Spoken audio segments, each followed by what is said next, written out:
Life is too short to be unhappy. We've all heard that before. We agree with it, right? So then why are so many people miserable, especially when it comes to their work? I love my job. You hate your job. I love my job. You're miserable. I love my job. The average person begins working at age 21 and retires at say 65. That's a career that spans 44 years. If we assume a 40-hour working week, that's over 91,000 hours. That's a lot of hours to be miserable. Looking to the research, there are some interesting findings which help to shed some light on why working misery is so common. In this episode, I'll share with you the 2 which I see very often, followed by 4 simple practices to shift your gears, change your mindset, and feel happier today.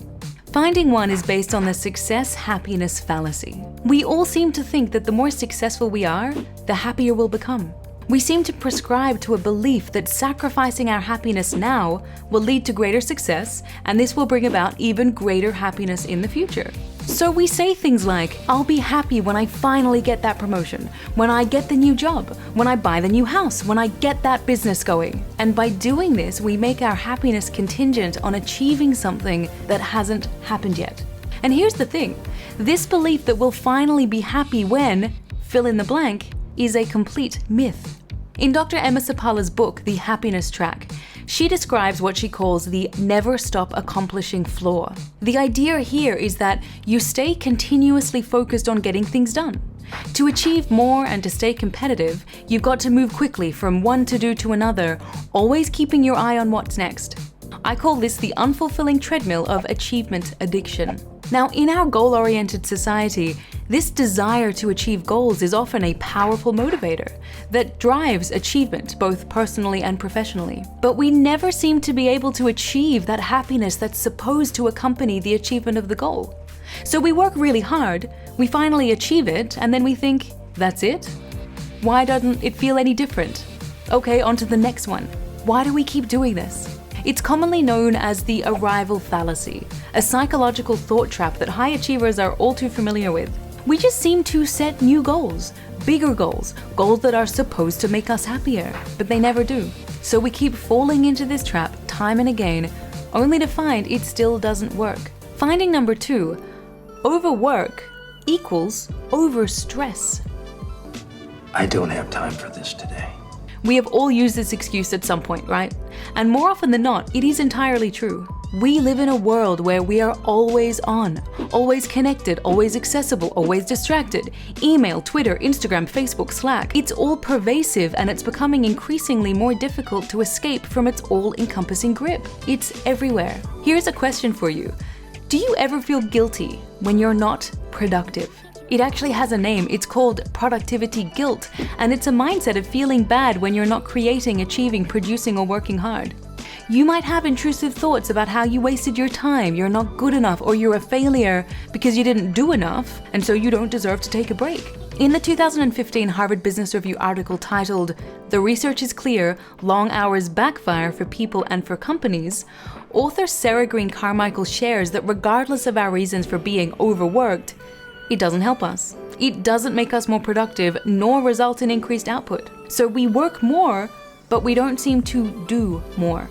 In fact, Boston University's Erin Reed found that managers couldn't even tell the difference between employees who worked 80 hours a week and those who worked much less. So it's not helping us. It's not helping us be noticed, be accomplished, achieve what we need to achieve.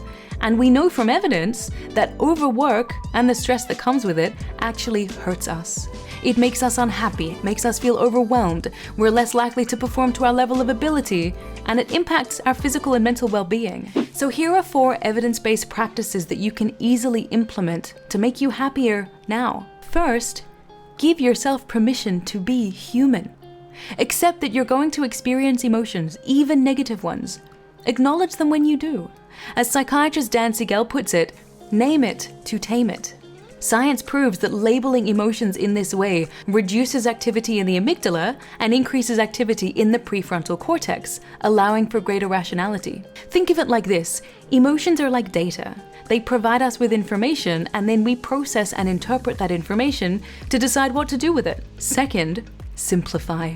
Do less. Focus on one thing at a time. You might be the kind of person who often feels overloaded with information or tasks to the point that you struggle to focus and then you procrastinate through seeking more information. And while it's completely overwhelming, you keep doing it.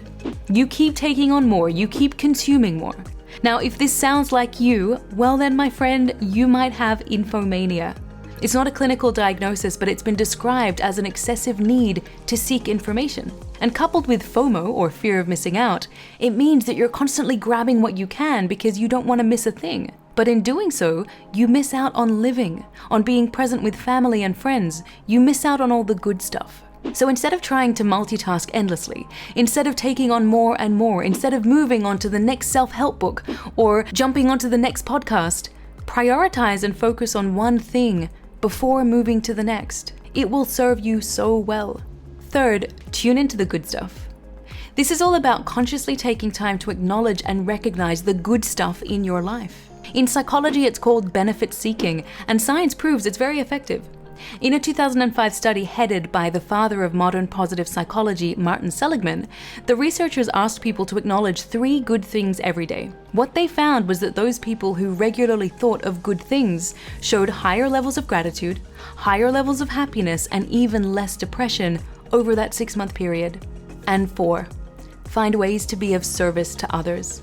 In a study from a number of years back, participants were given up to $20 to spend on others or to donate to charity. Another group was given the same amount, but to spend on themselves. Which group do you think was happier?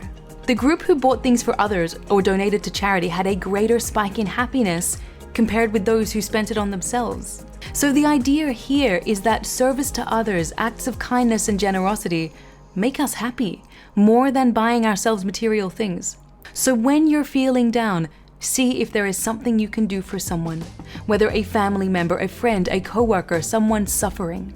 It's the triple whammy. Not only do you get this wonderful burst of oxytocin, the person you help gets their own shot of oxytocin, and anyone who sees you doing it also gets their own shot. You literally create ripples of happiness.